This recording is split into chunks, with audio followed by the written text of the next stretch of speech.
ವೃದ್ಧರಿಗೆ ಆಶ್ರಯ ತಾಣವಾಗಿರುವ ಮಾತೃಛಾಯಾ ಟ್ರಸ್ಟ್ ಹಿರಿಜೀವಗಳಿಗೆ ನೆರವಾಗುವುದರೊಂದಿಗೆ ಹಲವು ಆಚರಣೆಗಳನ್ನು ನಡೆಸಿಕೊಂಡು ಬಂದಿದೆ.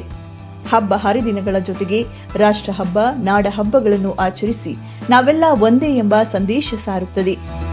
ಈ ಬಾರಿಯೂ ಅಂತಹ ಕಾರ್ಯ ಮಾಡಿದೆ. ಅದುವೇ ಕೋಟಿ ಕಂಠ ಗಾಯನ.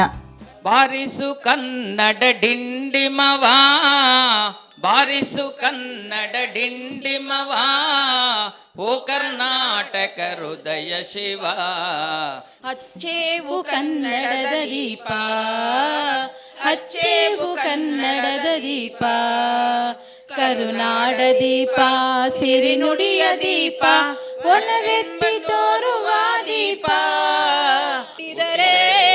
ಕನ್ನಡ ಹುಟ್ಟಬೇಕು, ಮೆಟ್ಟಿದರೆ ಕನ್ನಡ ಮೆಟ್ಟಬೇಕು. ಬದುಕಿದ ಜಟಕ ಬಂಡಿ, ವಿಧಿ ವಿಧಿಯೋಡಿಸುವ ಬಂಡಿ. ಬದುಕಿದ ಜಟಕ ಬಂಡಿ, ಇದು ವಿಧಿಯೋಡಿಸುವ ಬಂಡಿ. ಕನ್ನಡ ರಾಜ್ಯೋತ್ಸವ ಹಿನ್ನೆಲೆಯಲ್ಲಿ ಕನ್ನಡ ಮತ್ತು ಸಂಸ್ಕೃತಿ ಇಲಾಖೆಯ ಕೋಟಿ ಕಂಠ ಗಾಯನ ಕಾರ್ಯಕ್ರಮವನ್ನು ಮಾತೃಛಾಯಾ ಟ್ರಸ್ಟ್ ಆಯೋಜಿಸಿತ್ತು. ಅಕ್ಟೋಬರ್ 28 ಶುಕ್ರವಾರ ಬೆಂಗಳೂರಿನ ಅಗರದಲ್ಲಿನ ಟ್ರಸ್ಟ್ನ ಸಭಾಂಗಣದಲ್ಲಿ ಕೋಟಿ ಕಂಠ ಗಾಯನ ಕಾರ್ಯಕ್ರಮ ನಡೆಯಿತು. ಕಾರ್ಯಕ್ರಮದಲ್ಲಿ ಗಾಯಕರೊಂದಿಗೆ ಟ್ರಸ್ಟ್ನಲ್ಲಿ ಆಶ್ರಯ ಪಡೆದಿರುವವರು ಸೇರಿದಂತೆ ಸಿಬ್ಬಂದಿ ವರ್ಗದವರು ಕನ್ನಡ ಗೀತೆಗಳನ್ನು ಹಾಡುವುದರ ಮೂಲಕ 67ನೇ ಕನ್ನಡ ರಾಜ್ಯೋತ್ಸವ ಆಚರಿಸಿದರು.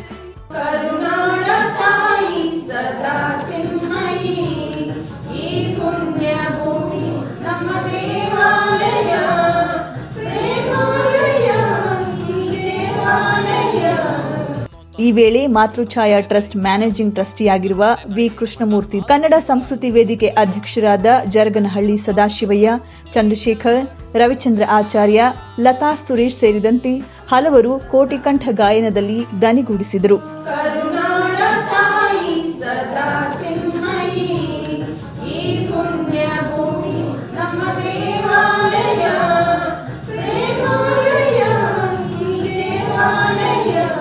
ಈ ಒಂದು ಮಾತೃಛಾಯಾ ಟ್ರಸ್ಟ್ ವತಿಯಿಂದ ನಮ್ಮ ಹಿರಿಯ ನಾಗರಿಕರು ಕೋಟಿ ಕಂಠ ಗಾಯನ ಇದರಲ್ಲಿ ಬಹಳ ಉತ್ಸುಕತೆಯಿಂದ ಭಾಗವಹಿಸಿ ಎಲ್ಲ ಮಹಾನ್ ಕವಿಗಳು ರಚಿಸಿರುವಂಥ ಕನ್ನಡ ಕವನಗಳನ್ನ ಭಾಳ ಸುಶ್ರಾವ್ಯವಾಗಿ ಹಾಡಿ ಇವತ್ತೆಲ್ರಿಗೂ ಕರ್ಣಾನಂದ ಮಾಡಿದ್ದಾರೆ.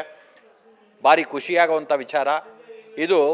ಈ ಥರದ್ದೊಂದು ಕಾರ್ಯಕ್ರಮಗಳನ್ನ ರೂಪಿಸ್ತಾ ಇದ್ದರೆ ಏನಾಗುತ್ತೆ, ನಮ್ಮ ಕನ್ನಡ ನಾಡು, ನಮ್ಮ ಭಾಷೆ, ನಮ್ಮ ಸಂಸ್ಕೃತಿ, ನಮ್ಮ ಸಾಹಿತ್ಯದ ಬಗ್ಗೆ ಪ್ರಪಂಚದೆಲ್ಲೆಡೆನೂ ಇದನ್ನ ಪಸರಿಸುತ್ತೆ.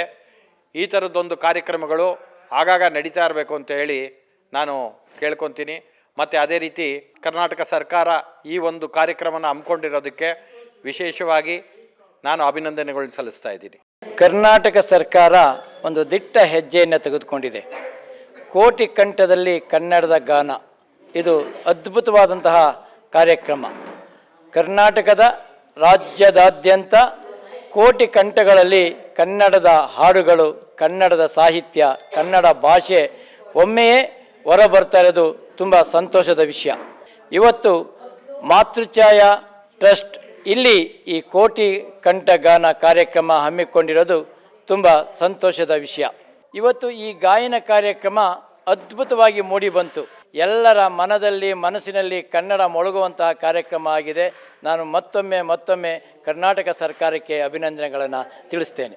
ಇಂಥ ಮೆರುಗನ್ನ ಹೊಂದಿರುವ ಶ್ರೀಕೃಷ್ಣಾಶ್ರಮ ಧಾಮಕ್ಕೆ ನೀವು ಒಮ್ಮೆ ಭೇಟಿ ನೀಡಿ.